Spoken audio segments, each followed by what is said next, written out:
Good morning, everyone, and thank you for joining us today.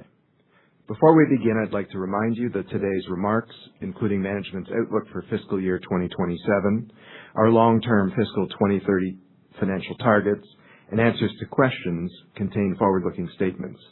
These forward-looking statements represent our expectations as of today, May 22nd, 2026, and accordingly are subject to change. Such statements are based on assumptions that may not materialize and are subject to risks and uncertainties. Actual results may differ materially, and listeners are cautioned not to place undue reliance on these forward-looking statements. The fiscal 2030 targets, in particular, are subject to greater degree of uncertainty given the longer time horizon. These targets represent management's current view of the company's long-term trajectory and are meant to assist analysts and shareholders in forming their respective views on our strategy and in measuring progress toward our transformation objectives. They are based on the assumptions set out in our press release issued yesterday and are subject to the risks described therein. A description of the material risks, factors, and assumptions that may affect future results is contained in our press release issued yesterday and in CAE's annual MD&A, both available on our corporate website and on our filings with the Canadian Securities Administrators on SEDAR+ and the U.S. Securities and Exchange Commission on EDGAR. On the call with me this morning are Calin Rovinescu, Executive Chairman, Matthew Bromberg, CAE's President and Chief Executive Officer, and Ryan McLeod, our Chief Financial Officer. After formal remarks, we'll open the call to questions from financial analysts. Let me now turn the call over to Calin. Good morning, everyone. Before turning it over to Matt, I would like to briefly share a few observations. As all of you know, we have just finished the first fiscal year following Matt's appointment as CEO and mine as Executive Chairman. It has been a very busy year, full of change and renewal for this organization. In addition to a new chair and new CEO, we also have new heads in each of our civil and defense businesses, a new head of operations, and a new head of Flightscape. We've also simplified reporting structures for greater accountability. The board recently met with Matt and the leadership team for a detailed review of the company's 5-year strategic plan and transformation plan targets. We carefully assessed CAE's strengths and opportunities for the future and have now set specific plans and detailed financial targets for the longer term, as we promised the market we would, which were announced today and which Matt will review with you shortly. I would characterize this work as rigorous and ambitious, yet grounded in a high level of operational and financial detail. More importantly, it's also actionable, with clearly defined initiatives, accountabilities, and timelines. CAE's long-term growth prospects remain strong, despite some challenges. Our civil business continues to benefit from durable fundamentals, with aviation training solutions representing an essential component of a secular growth market. Commercial aircraft and business jet OEMs have backlogs that extend beyond several years of deliveries. As we previously stated, this segment is also underpinned by global regulatory requirements mandating recurrent training on each aircraft type, providing a recurring demand base. Additional growth is driven by the ongoing need to train pilots due to fleet expansion and retirements, as well as transition training for pilots moving between platforms. Now, the ongoing conflict in the Middle East and its impact on fuel supply and prices has created disruptions for our business, as well as for the broader aviation business. Of course, we are monitoring developments closely and will continue to make short-term adjustments to help mitigate this impact as required. As Ryan will outline, this has had an impact on our fiscal 2026 results and will continue to affect the first half of fiscal 2027. Our DNS business is at the front end of an upcycle driven by rising defense budgets across NATO and allied nations, many of which are now targeting spending levels approaching 5% of GDP. In Canada, the government has articulated an ambition to reach that level by 2035, representing a generational investment opportunity. This environment creates a significant opportunity for CAE to continue evolving as an international defense leader, leveraging our technology, domain expertise, and global network. Heightened geopolitical tensions, modernization imperatives, and a global shortage of uniformed personnel are driving sustained demand for training, simulation, and mission rehearsal solutions, all core competencies of CAE. As Canada's largest publicly traded defence contractor, CAE is well positioned to play a meaningful role alongside domestic and international partners in the defence area. Overall, we expect fiscal 2027 to be a year of execution and delivery of the various components of our detailed transformation plan, prioritizing core assets and competencies, operational excellence, capital allocation, and improved investment outcomes. The focus now is all about execution, balancing growth with improved efficiency, discipline, and returns as we position the company for stronger performance, higher margins, improved free cash flow, and sustained value creation over our outlook period. Matt, over to you. Thank you, Calin, and good morning, everyone. We delivered solid performance in fiscal 2026. Overall, strong defense revenue and profit was tempered by a soft civil market. In particular, events in the Middle East were challenging in Q4. But stepping back, after 9 months as CEO, I am further resolved by the opportunities CAE presents. The company operates in 2 markets, both with strong secular tailwinds. We have industry-leading technologies and an entrepreneurial customer-centric team. At the same time, through the transformation plan, we are starting to unlock higher performance with internally driven actions that will focus our portfolio on opportunities where we can differentiate and win, sharpen our capital allocation to drive higher returns, and drive a performance culture to improve margins and free cash flow. Today, I'll provide an update on the civil and defense segments, as well as on our transformation plan and new long-term financial targets. We continue to make meaningful progress aligning our organization around end markets, operationalizing the transformation plan, and positioning the company to capture long-term growth. We are working through many demanding transformation actions organized along 8 key work streams that support our objectives. These work streams will generate $125 to $150 million of structural cost reduction by 2030. This is hard work, but the team is energized with the prospects of a stronger CAE.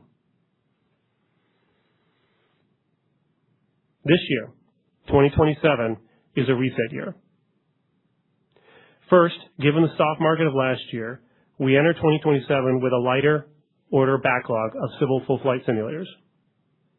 Secondly, the Middle East conflict is having a month-by-month impact on our bookings and sales. Additionally, the network rationalization that we launched last quarter is proceeding, and while we are working closely with customers to retain their business, we expect some stranded costs and attrition as we consolidate sites and rationalize capacity.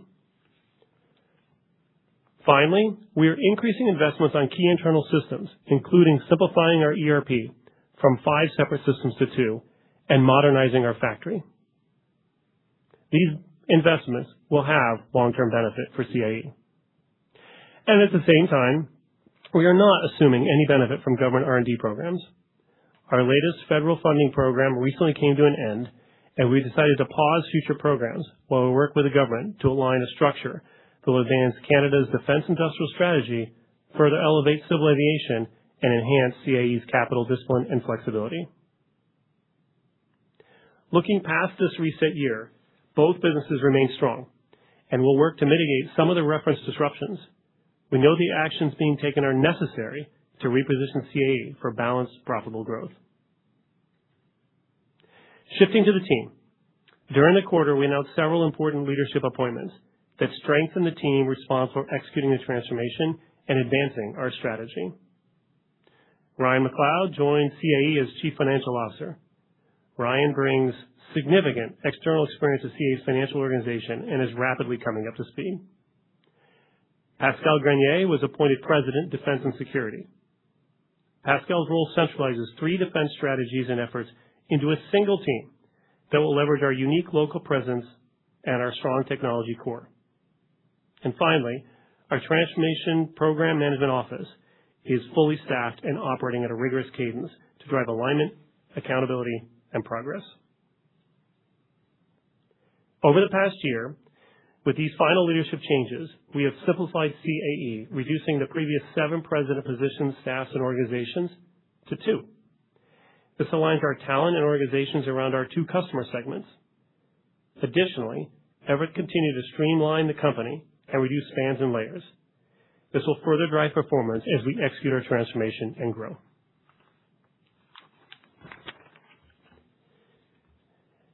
Now let's look at the business developments during the quarter. Starting with civil. Demand in the civil segment is supported by structural growth in global air travel, fleet expansion, and training demand.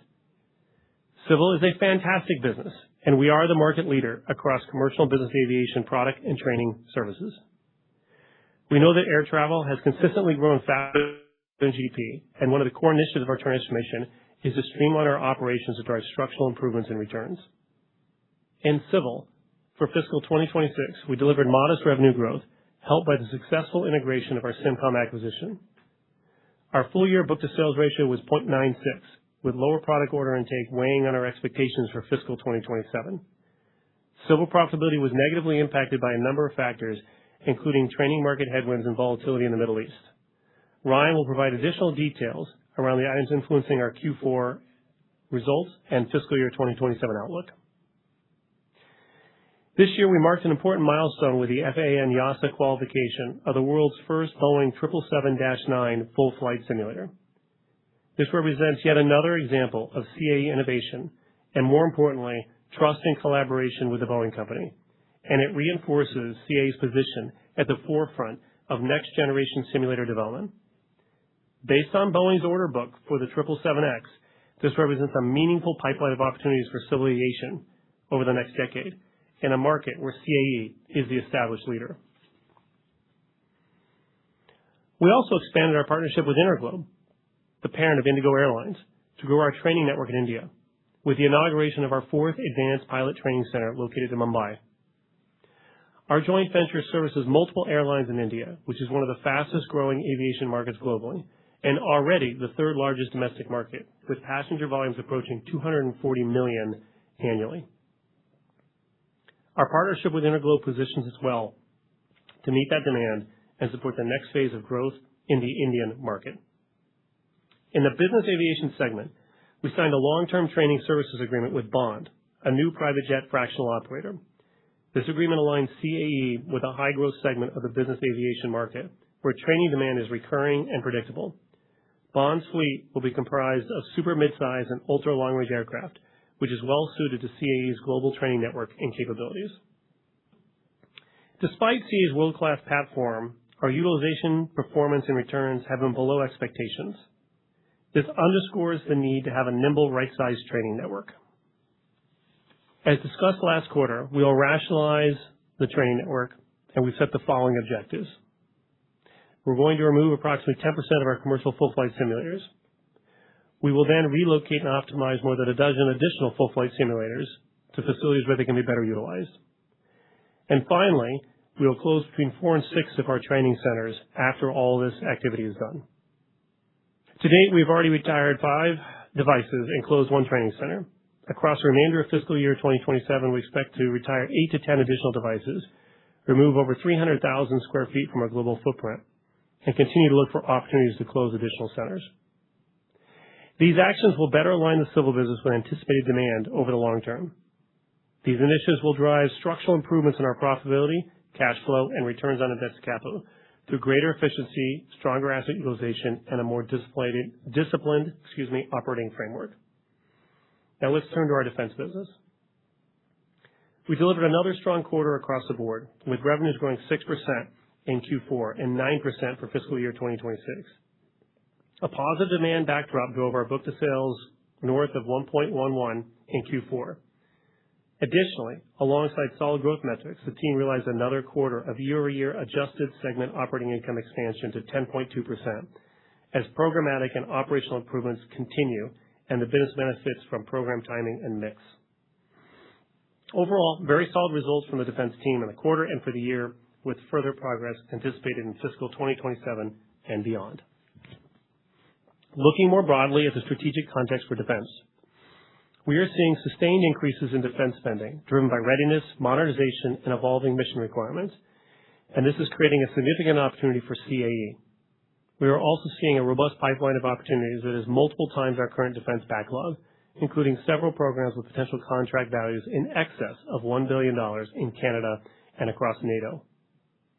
In Canada, the federal government has committed approximately $82 billion to defense spending over the next 5 years, with a long-term ambition to reach roughly 5% of GDP by 2035. Training and mission rehearsal accounts for approximately 10% of this expenditure. And while that includes infrastructure and organic spending that is not addressable, it represents a large market opportunity for CAE. This is reinforced by Canada's Defence Industrial Strategy, which the Prime Minister announced at our Montreal headquarters. There's a clear shift towards bolstering sovereign capabilities, reinforcing Canada's industrial base, and fostering long-term partnerships. We are continuing to work closely with the Government of Canada to expand and create new Canadian franchise programs, such as the Future Aircrew Training Program, the Future Fighter Lead-In Training Program, and the Future Canadian Submarine Program. As a proud and homegrown Canadian training, mission readiness, and simulation leader, we are uniquely positioned to support Canada's defense modernization and mission readiness mandate. Our strategy for defense is focused on scalable, repeatable growth. First, we are deepening our relationship with OEMs and platform providers to embed training and simulation capabilities directly into platform offerings. This positions CAE earlier in the program lifecycle and strengthens our role across long-term program execution and sustainment. We have already begun advancing the strategy through relationships with leading operators and OEMs, including Saab. Additionally, during the quarter, we announced a teaming agreement with TKMS to pursue the Canadian Patrol Submarine Project, reinforcing CAE's role as a trusted partner to both global OEMs and national customers. This partnership brings together two world-class companies, TKMS and CAE. Together, we would support a sovereign in-country training and simulation solution for the Royal Canadian Navy.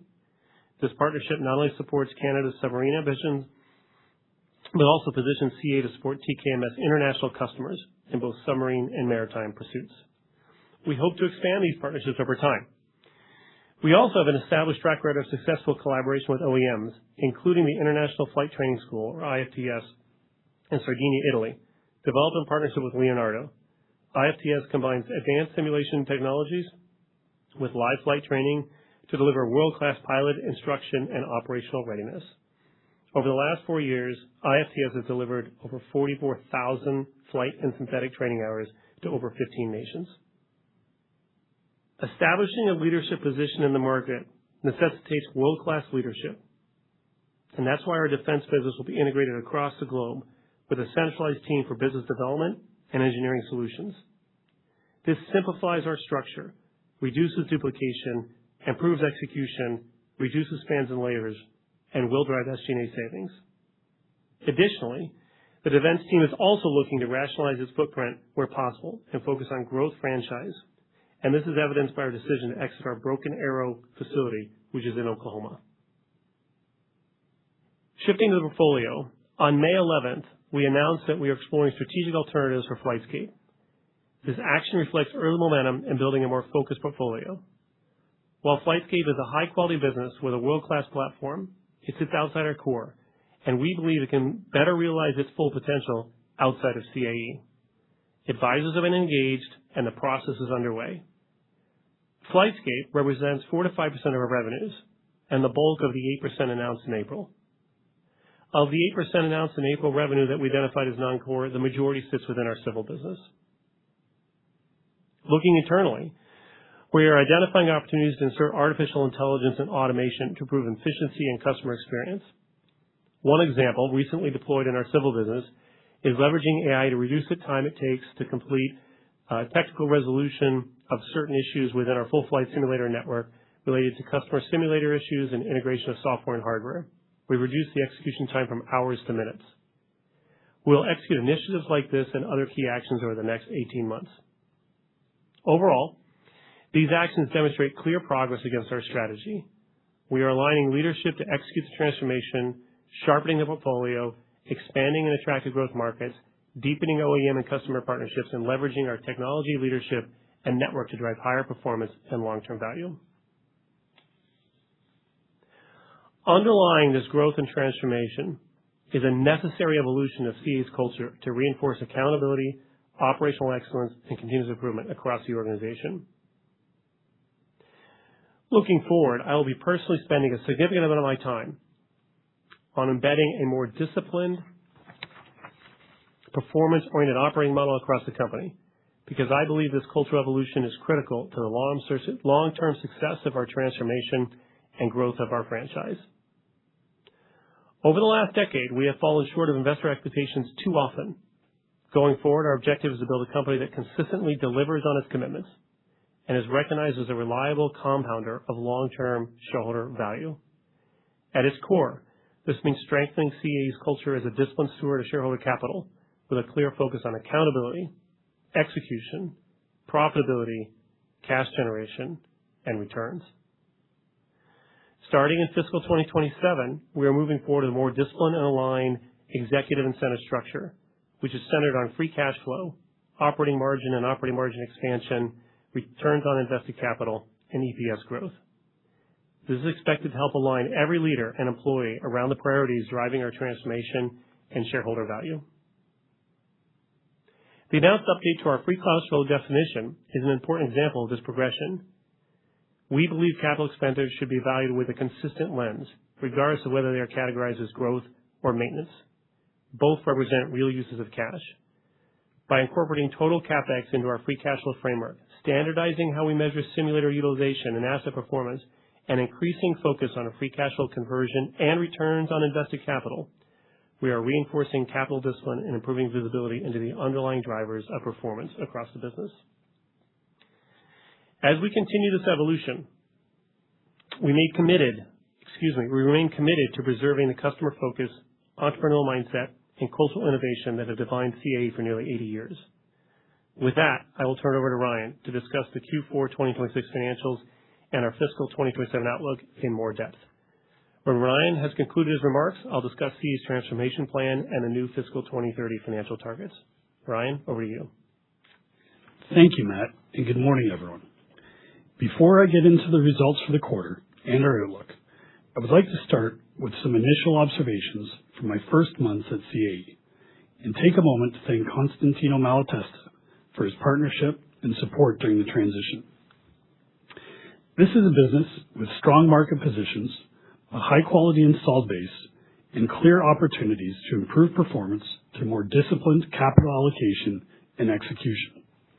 My immediate focus has been on learning the business with a view to driving the transformation priorities, including strengthening capital rigor, improving margins and returns, and ensuring we are allocating capital to the highest value opportunities across the portfolio.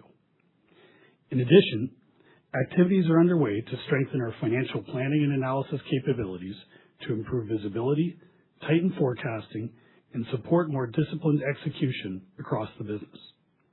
In parallel, we're planning and executing systems and process modernization initiatives to drive greater efficiency, integration, and scalability across the organization.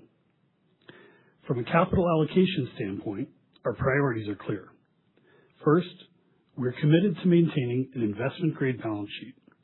We ended the year with net debt of $2.7 billion and a net debt to adjusted EBITDA ratio of 2.29 times. We are well positioned to execute on our transformation plans, support the growth of the business, and maintain our investment-grade rating. Second, we are embedding a more disciplined, returns-based framework across the organization. All investment decisions will be evaluated through a return on invested capital lens with a clear focus on prioritizing the highest risk-adjusted returns. Third, we are funding the transformation plan while maintaining balance sheet strength.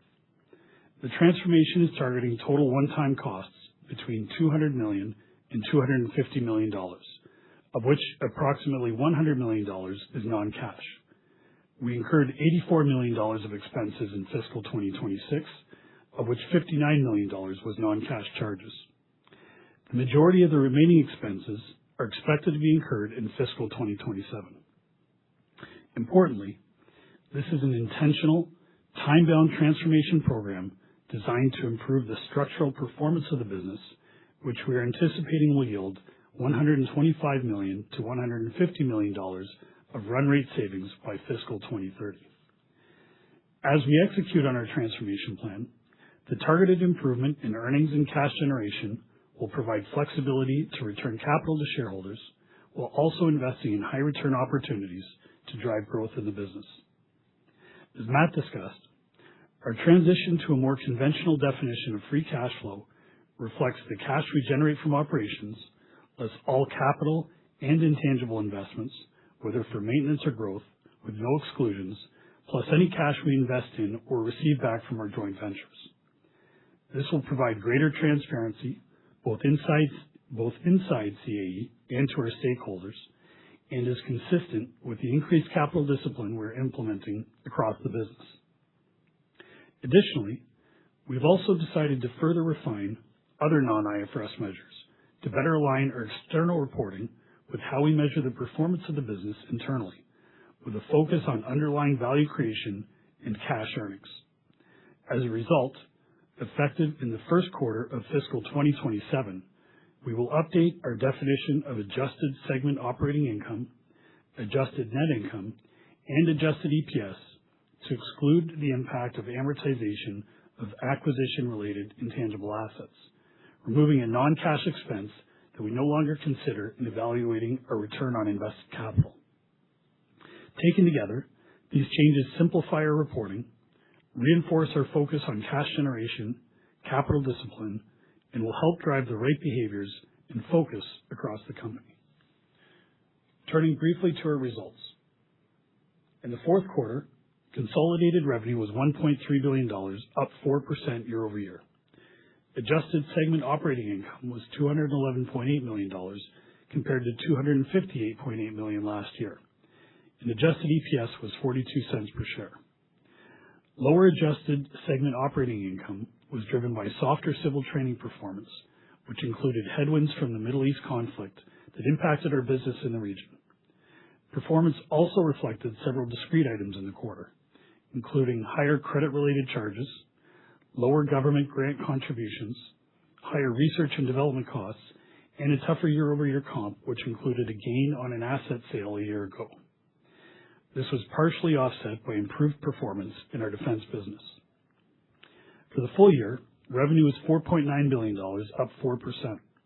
Adjusted segment operating income was $710.7 million, down 3%, and adjusted EPS was $1.20. Turning to cash flow for fiscal 2026, we generated $473.8 million in free cash flow under our updated definition, representing a conversion rate of approximately 123%. This compares to an average conversion rate of less than 50% over the 4-year period from fiscal 2022 to fiscal 2025. The step change in the conversion reflects the early actions taken in fiscal 2026 to sharpen capital allocation and non-cash working capital management, with total CapEx down approximately 20% year-over-year, driven by an approximate 30% reduction in civil CapEx.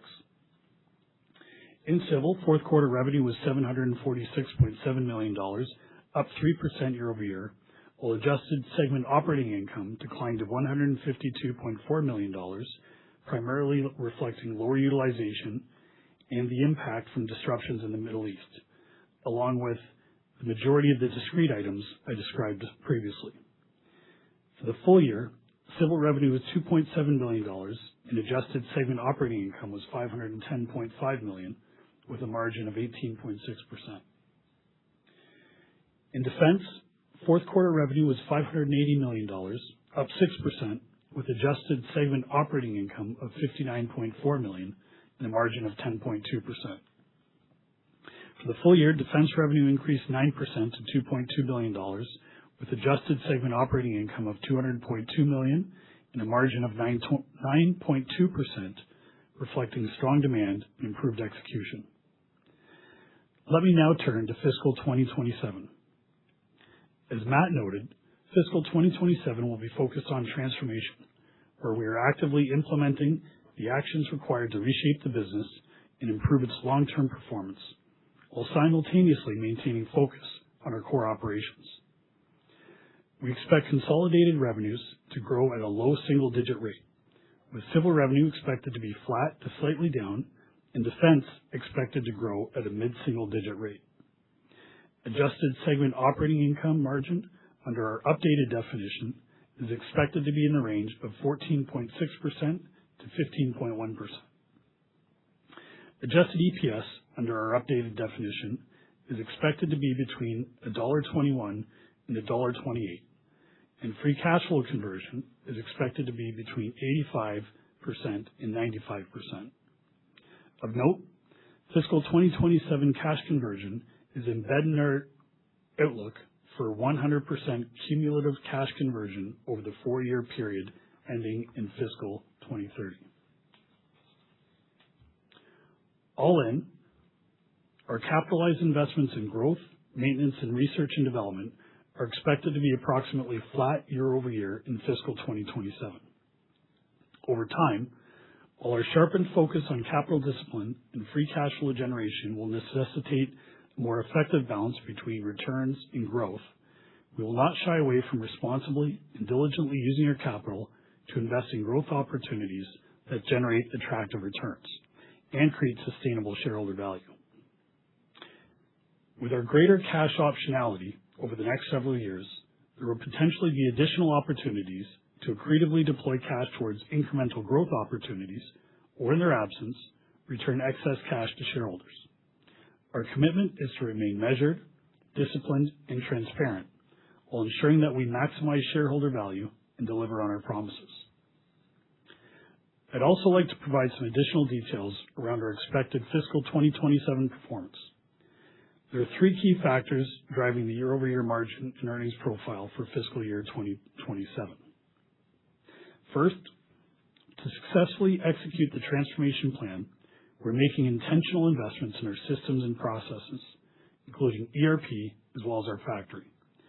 These investments will not be excluded from adjusted segment operating income or adjusted EPS in fiscal year 2027, and they will enable a more effective operation and the capture of operational synergies over time. Second, we expect fiscal 2027 to be impacted by inefficiencies associated with several of our transformation actions, including underutilization in parts of the civil network as training centers are wound down and revenues are temporarily negatively impacted by lower utilization as we reposition assets in our network. In addition, we expect some temporary cost dyssynergies as we consolidate our footprint and reshape the business. Third, in civil, the training market remains subdued, and recent developments in the Middle East are expected to continue to impact our operations and customers. We have seen some volumes move to other parts of our network. However, the impact of the conflict on the aviation industry, including the cost and availability of jet fuel, could have a knock-on impact on demand for training. Lastly, as Matt mentioned, we are not assuming any potential benefits from specific government R&D programs in our outlook. In fiscal 2026 and fiscal 2025, these programs benefited our adjusted segment operating income by approximately $11 million and $34 million respectively. Importantly, the actions we are taking to drive the transformation plan and position CAE for accelerating performance are discrete, intentional, time-bound, and tied to activities within our control. They're expected to enable an attractive payback on the capital we are investing through the transformation. Fiscal 2027 represents a temporary step back in margins and earnings as we invest to execute the transformation and position the business for improved performance, stronger margins, and higher cash generation as we move into fiscal 2028 and beyond. Although the timing of resolution of the Middle East conflict is unknown, we expect that over the mid to long term, the civil aviation market will remain resilient. With that, I will turn it back to Matt. Thanks, Ryan. To summarize, we announced the transformation plan in November, outlined our first steps in February, and now we are operating at pace.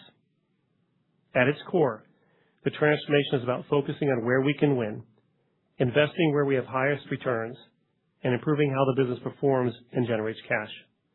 In practical terms, this means we're evaluating areas of our portfolio for strategic alternatives, rationalizing our worldwide network by 10%, and driving cost reductions through standardization, automation, and better use of data, while also strengthening our go-to-market approach and improving asset utilization. This is a significant transformation and a necessary one. This is hard work. We will focus on our core. We will sweat our assets, and we will rethink how we operate. At the same time, we will maintain customer focus and continue driving results. These actions are intended to create a structurally stronger business with higher margins, stronger free cash flow generation, and improved returns over time, with the benefits of the action materializing more meaningful in fiscal 2028 and performance anticipated to build from there through fiscal 2030 and beyond. As we execute, we are targeting mid-single-digit organic revenue growth, and we are targeting $950 million to $1 billion of adjusted segment operating income under our updated definition in fiscal 2030. And this is backstopped by a cash conversion rate of 100% cumulatively over the 4-year period. As we've said, we are targeting approximately $125 million to $150 million in annual run rate savings from the transformation plan by fiscal 2030. This means that more than half of the anticipated performance improvement is expected to come from internally driven transformation initiatives already identified and underway, and the balance is supported by volume growth and operating leverage. Importantly, our targets do not contemplate any inorganic investments. While we remain focused on rationalizing our portfolio and executing the transformation, we will opportunistically evaluate potential incremental growth investment and shareholder return opportunities through a shareholder value creation and return on capital lens. As the teams are now mobilized and committed to both business and transformation, my focus will be on supporting them to act with speed. This is my top priority. CAE is an amazing organization with a worldwide team of customer-centric and entrepreneurial individuals who are passionate about the company and what we do. We will maintain that. At the same time, my focus over the next year will be continuing to build a stronger performance culture, one with a team aligned around a clear plan, supported by incentives and metrics that connect execution directly to strong financial performance, free cash flow generation, and long-term shareholder value. We believe CAE's global installed base, our customer relationship, our technology leadership, and our long-term positioning of both civil and defense provide a strong foundation for the next phase of CAE's growth and improvement. We are up to the challenge. We are very proud of CAE, and we see a stronger, more profitable, and higher performing company ahead. Thank you. I'd be happy to take your questions. Matt, thank you for that. Operator, I'd now ask that you please open the lines to members of the financial community. We'll now begin the question and answer session. To join the question queue, you may press star then 1 on your telephone keypad. You will hear a tone acknowledging your request. If you are using a speakerphone, please pick up your handset before pressing any keys. To withdraw your question, please press star then 2. Your first question comes from Konark Gupta with Scotiabank. Your line is now open. Good morning. I think my first question is, Matt, in light of the current geopolitical environment we are seeing, obviously this new world where anything can happen, I'm wondering what adjustments are you contemplating if you think might be required in your transformation approach or even execution on non-core assets, given the unknowns we are facing today? I'm sorry, can you repeat the question? It was a little garbled. Sorry. Yeah, hopefully you can hear me okay. I was wondering, if there would be any adjustments required in your approach to transformation or execution on non-core assets in this new environment where a lot of things are changing dramatically, whether it's geopolitics or something else. So I'm just curious if you have any updates or thoughts on how you're positioning the transformation in this new world. Yeah, no, look, I appreciate the question. Thanks. I understand. Two answers. If you think about the portfolio and Flightscape and the other assets that we're looking for strategic alternatives, clearly these processes always have some uncertainty. They take time, they have advisors, you have counterparties. We need a solid contract and good value for CAE. Having done this before, we don't know the outcome till we get there, but I'm confident we'll work through that. But there's always a bit of uncertainty. But we're committed to pursue Flightscape strategic alternatives, which is why we announced it. And we're excited by the prospects of finding the right owner for that asset. So I feel good about the process. I've run processes like this before in my prior companies. We have an excellent team engaged, and we're working with advisors. We also have strong interest in Flightscape now that we're public with its announcement. On the asset side, we've carefully selected these based on where they sit, the regions in which they operate, the customers that are impacted by it, and all the local regulations and laws. One of the challenges we have is we have to work through those, and that's why there's always some uncertainty. There's a little bit of execution risk, which is why we've pushed the team to start executing and why we're committed to do it, but we recognize it'll take time. I don't think geopolitics will impact either one of these, but general execution risk is something we have our eyes on. But I feel very good about both the portfolio exercises and the network rationalization. Thanks for the question. Yeah, I appreciate it. I can follow up with Ryan, actually. On the capital allocation side, I know you guys have not provided a framework today on capital allocation in the next 4 years. But looking at your long-term targets, the $1 billion in adjusted segment operating income and free cash conversion of 100%, I mean, it sounds like you might have access to dry powder over the next 4 years. Do you have any sense of what would be your priorities with that access cash? I know you have done a lot of M&A in the past, and now you're kind of unwrapping some of that, but would shareholder returns be incrementally focused on this new plan? Yeah, good morning, Connor. So, I mean, a couple things. I'll reiterate first. Excuse me. So we are committed to maintaining an investment-grade balance sheet. We're going to fund the transformation.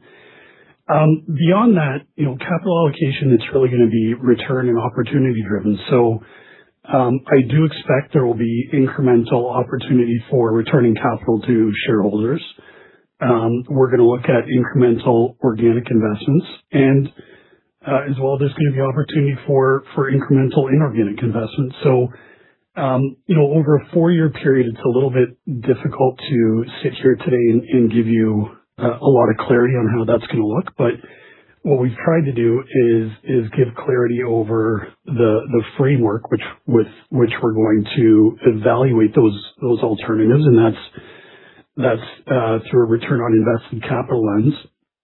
And it's going to depend on the opportunity set that comes up over the next 4 years. So, I think given our plan, given the focus on capital discipline, we do anticipate, as we've talked about and as you noted, to generate attractive free cash flow over the period. And then, it's going to be a disciplined process on how we allocate and deploy that capital. Kalen, would you like to jump in on this? Yeah. Hi, Connor. Kalen here. You'll remember when I came on board, capital discipline, capital allocation was one of the main issues of concern, and it's obviously made its way up to the board level. We like the flexibility that this will give us. We've said we're not going to do acquisitions that don't make sense, that are outside the core. We've said that several times. But for sure, there might be some interesting opportunities, especially in and around defense with what's coming up. And then secondly, we've talked to people have asked in the past, what about a dividend? What about greater share buybacks, et cetera, et cetera. This is one of those areas that the board and I are personally involved with. As you know, capital discipline, capital allocation is a board level sort of a decision. And so we're excited at the prospect that this strategy will yield additional liquidity that we will have the opportunity to deploy and make it in an attractive way for shareholders. Yeah, I appreciate that, and welcome, Ryan. Thanks. The next question comes from Fadi Chamoun with BMO. Your line is now open. Hey, thank you, and appreciate the detailed presentation this morning. Question on the long-term targets. So just trying to understand the bridge to the 2030 guidance, which at the middle of the range is $975 million of adjusted operating income. You did almost $800 million in fiscal 2026. and you're suggesting a cost-saving run rate of 125 to 150. Really, this underscores very limited contribution from this mid-single-digit organic growth rate and revenue. So I just want to understand this bridge. What's kind of built into it? Why isn't there more kind of incremental contribution from the organic growth that you've built into those assumptions? What are the various moving parts? And related to that, it seems like a lot of the heavy lifting on the transformation plan happens kind of in fiscal 27. I'm just wondering if you can give us some color about when do you expect to achieve that run rate of 125, 150? Like what's the cadence like of that 125 to 150 in the next maybe 24 months? Thank you. Thanks, Fadi. I'll take the first part and give it to Ryan for the second part. I'm not surprised that your question feels like a body check, but let me get to the answer. First, if you think back to 9 months ago when we started, there were many questions facing CAE. Our leverage ratio was high, our balance sheet was big, our free cash flow conversion was poor, we didn't understand what to do with CapEx, utilization was a question mark, were we focused on the right things, what was the defense strategy, and were we hitting our commitments? This transformation plan is about addressing all of that and more. We have a fantastic environment, both in civil and defense, putting aside the noise in 2027. The transformation plan is going to unlock $125 to $150 million of value. We are divesting or finding alternatives for 8% of our revenue, rationalizing 10% of our civil network, shutting 5 to 6 training centers and possibly a few other sites, and investing in technologies that are overdue to improve our performance. There's a fair amount of execution required to do this. This is heavy lifting. This is hard work. And there is execution risk baked in here. And that is factored into how we're looking at 2030. And most importantly, we're changing the culture of one that has missed internally and externally. And that's disappointing to all the shareholders, all the analysts, and to us. And we're going to turn the corner. We're going to clarify our metrics. We have a new incentive compensation system, a new operating cadence, and we're going to become a company that meets its commitments. And so that's why when we put those 2030 guidance out, think about transformation plan and organic growth, we feel good about what we're telling you, recognizing that we have tremendous free cash flow generation opportunities. We'll have flexibility to pivot if things don't materialize the way we want. We've got time to get there, and we have a team to deliver.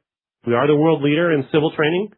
We're the world leader in full flight simulator production and development, and the largest defense training company in the world. It's a fantastic platform, and this transformation will unlock incredible value. Brian, the second question? Yeah, maybe just a bit of a finer point on the financials. So, to be clear, fiscal 27 outlook guidance includes the full business. The long-term targets assume, as Matt said, the divestiture of 8% of our revenue. So there's earnings tied to that, and that has to be factored into that longer-term bridge. The other piece is we've benefited from government funding over the last several years, and where we sit today, that's not in our plan. And I'd say we're hopeful that will be in the future, but we need to ensure there's alignment with how we our priorities and government priorities and making sure there's a fit there. And then, as Matt said, and I'll reemphasize, there's a high degree of confidence in achieving what we've laid out today, and that was very important to the team in putting forward these long-term targets. And on that cadence of 125 to 150, because it feels like a lot of the heavy lifting is in 27. Like, is there a big jump into that kind of number in the early years, or is it kind of more spread out over the 4 years? Well, so there's a bigger impact in 28 versus the incremental benefit in 29 and 30. But as Matt said, there's a lot of execution to happen between now and then. So I don't want to put too fine a point on a number, but 27, as we've talked about, it's full on execution this year.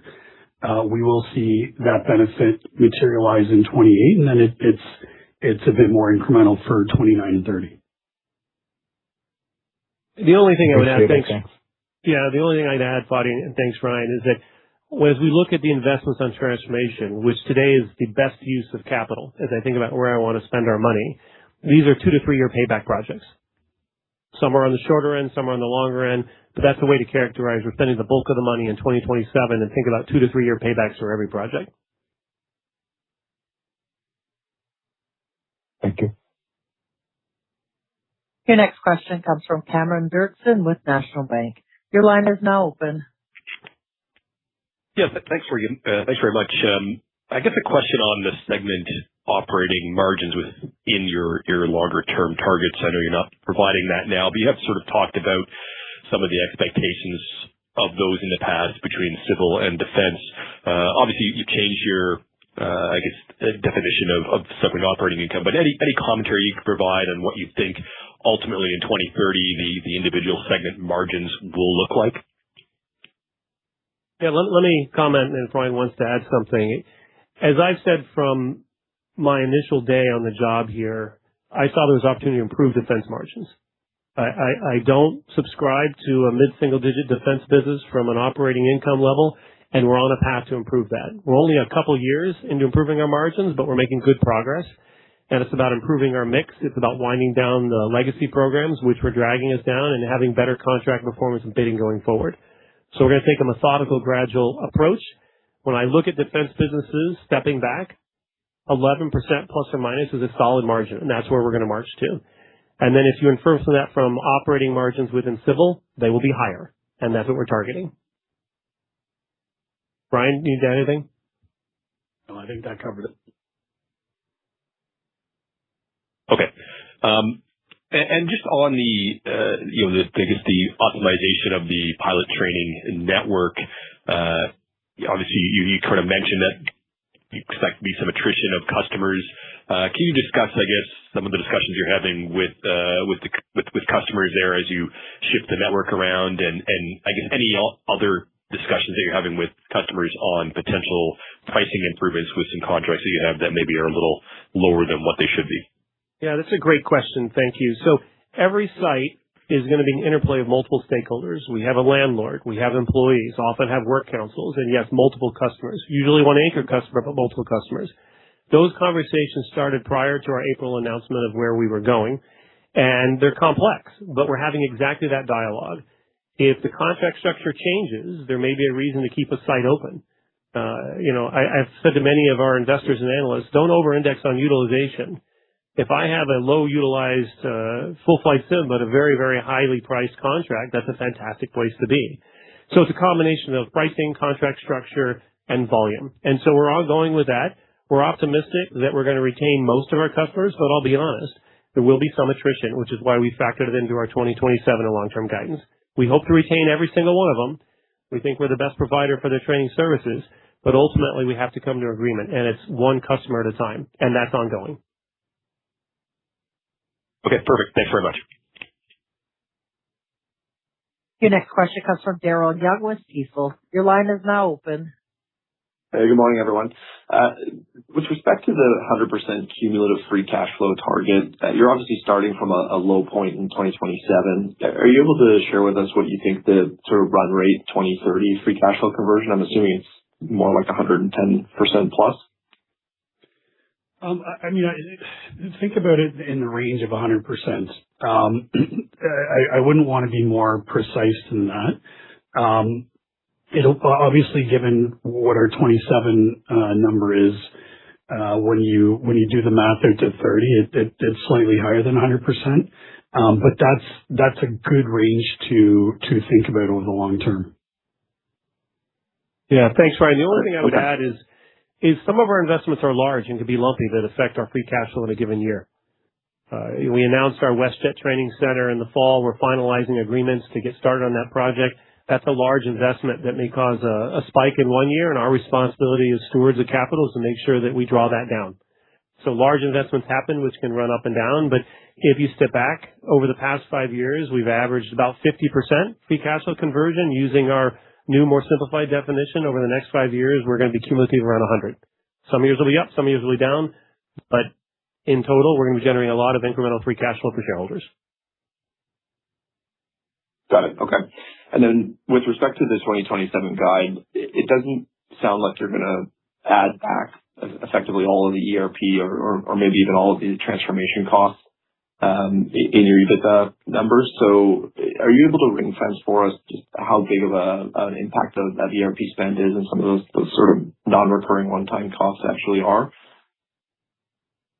Yeah. So, I mean, when we look at 27 versus 26, there's a number of headwinds embedded in that guidance. Those I'll call them investments. As we've talked about, they're intentional, they're time bound. It's about a third of the cost, and they're costs we can't capitalize. They're not restructuring, but they are important enablers for the transformation and for the long-term success of the business and helping to unlock some of the benefits we see and are working towards as part of the transformation. So it's about a third of that.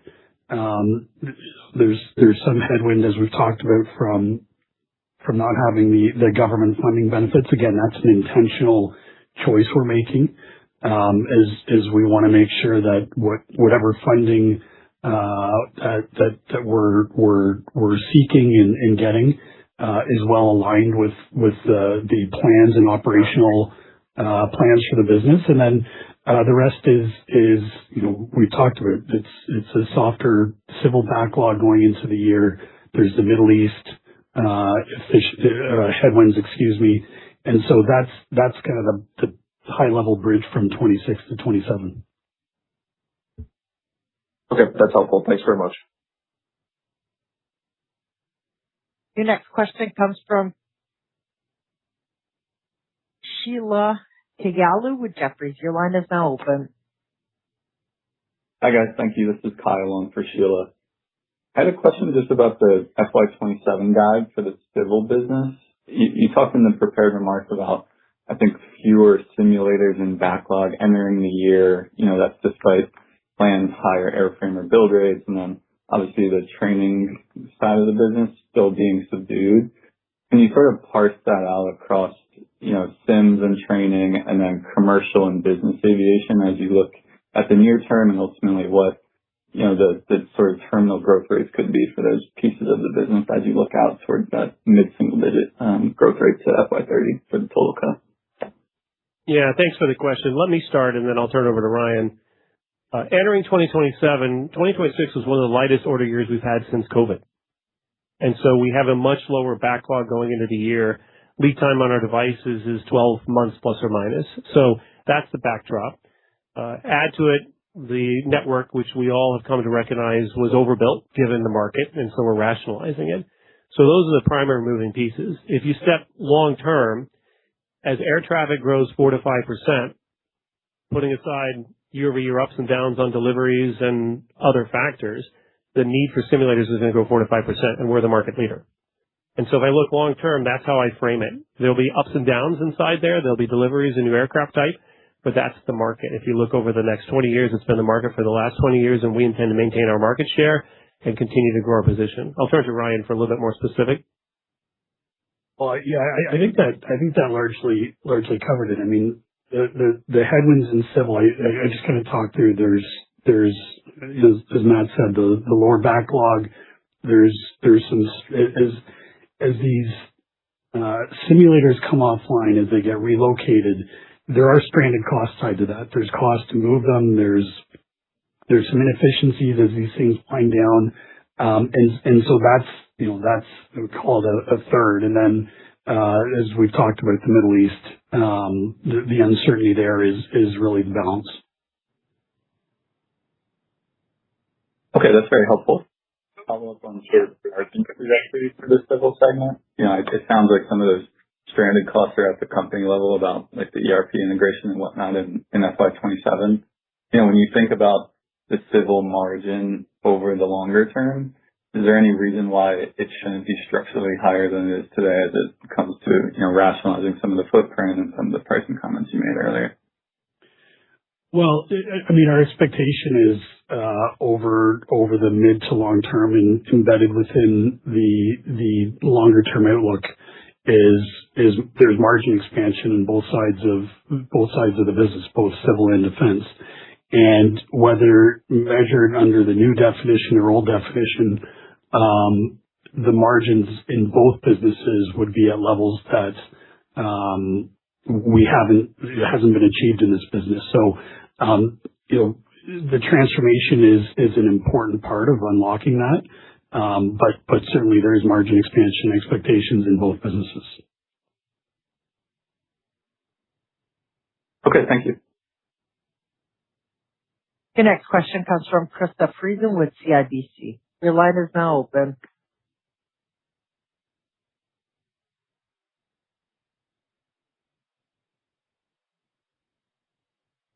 Krista Friesen, your line is open.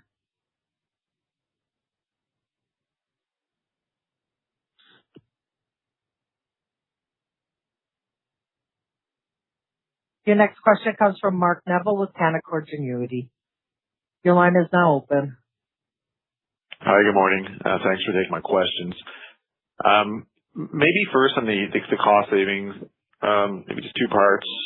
I guess just first, how much of that I'm just trying to handicap or think about the number. How much of that 125 to 150 is identified now and just needs to be acted on? Just sort of thinking, is there potential for that to grow over the years? And the second part, I presume any CapEx or working capital efficiencies is on top of that number or incremental?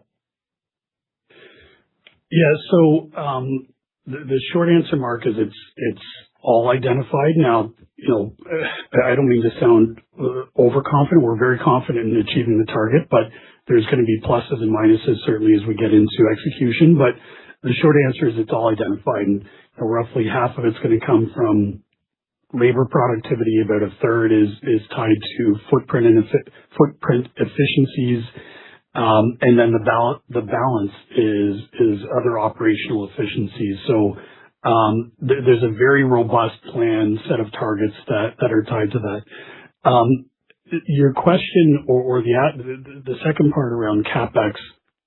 So that I would look at is not margin driving as much, but certainly will positively impact the free cash flow, and that's partly how we get to the free cash flow conversion that we're targeting. And so I mentioned this in the prepared remarks, but over the last 4 or 5 years, from 22 to 25, our free cash flow conversion was less than 50%.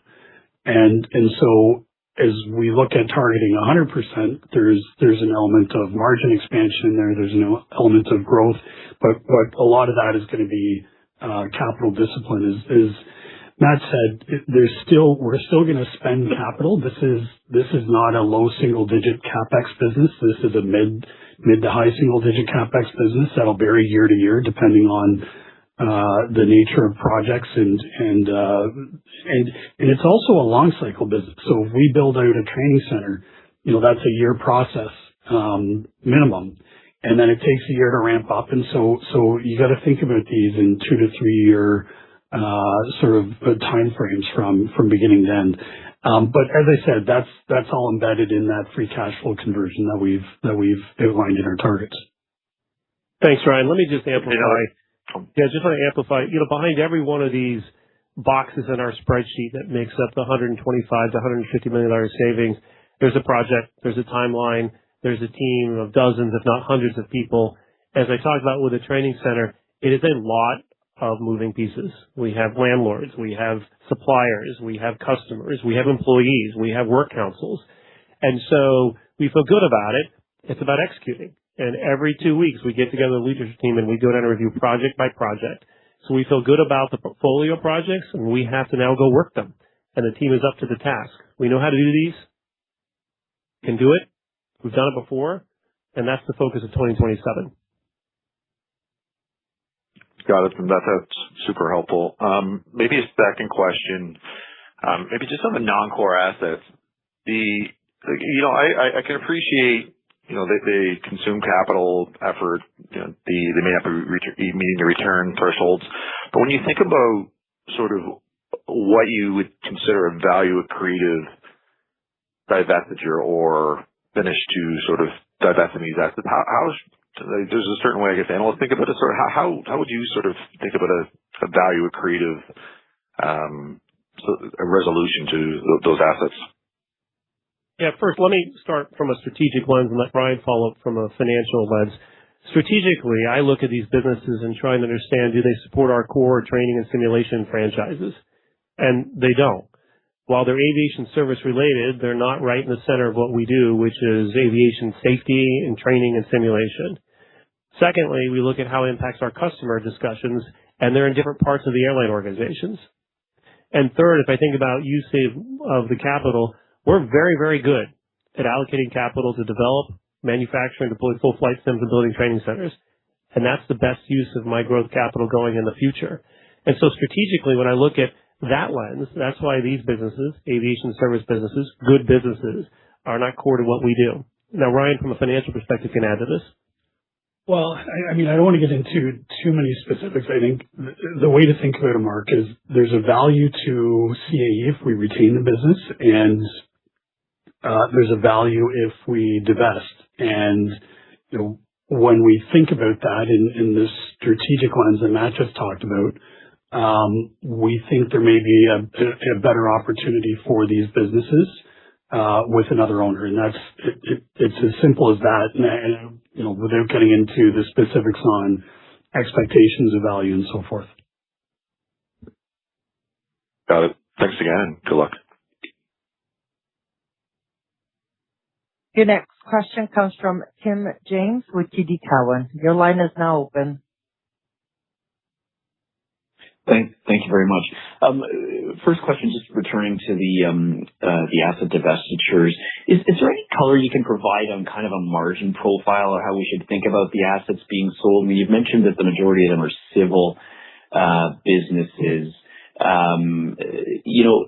Would we be wrong in assuming that the margin profile is generally lower than kind of the consolidated civil business just by virtue of your decision to sell them, or is that not necessarily the case? I'm just trying to get a bit of a sense on how we should think about the margin that's coming from those assets. Yeah, no, so your assumption is fine. They're below the company average. But I guess to be clear, and maybe it'll be a little bit repetitive with my previous answer, it's not as simple as to say it's a low margin business and therefore it should be, divested. It's more of a, where is it today? Where can it be in the future? The capital required to get it there. Does it fit with the strategy? Is it a distraction to management? And so all those factors go into that framework to make that kind of a decision. Okay, that's helpful. Thank you. My second question, just thinking about sort of future potential M&A, and I realize I'm kind of looking forward, and this is maybe a strategic question. I'm just wondering, is it possible to kind of identify the type of targets that might be valuable to see? And I guess I'm thinking more on the defense side. Is it about bringing new capabilities in-house that kind of tack on nicely with what you've got? Is it more about building scale in certain areas? Just any insights you can, if you have them at this point on the M&A opportunity set that investors could maybe think about for the next several years. Yeah, look, I appreciate the question, and I view it as a great question because we will earn the right to go back into the M&A market. That is one of the primary purposes of the transformation strategy, and I think defense is a very attractive field.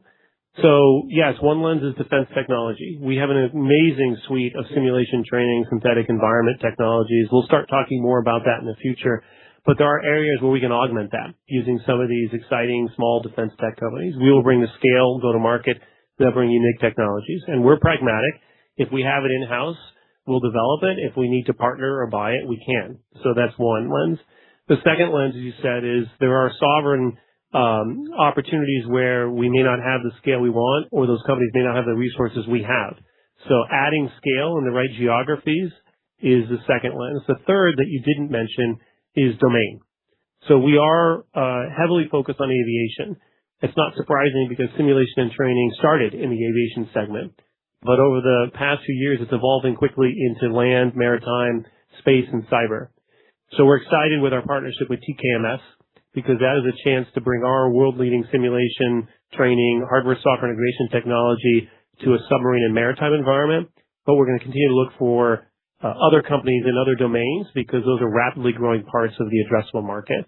So those are three lenses I would think about as we earn the right to go back into the M&A market over the next couple of years. Thanks for the question. All right. Thank you. That's very helpful. Operator, I see we've Ladies and exceeded. gentlemen, Sorry, operator, I see we've exceeded the time here, but glad that we got everybody in here for questions. I think we'll conclude the call here. And I want to thank all participants for joining us today and to remind you that a transcript of the call can be found on CAE's website. Thank you and have a good day.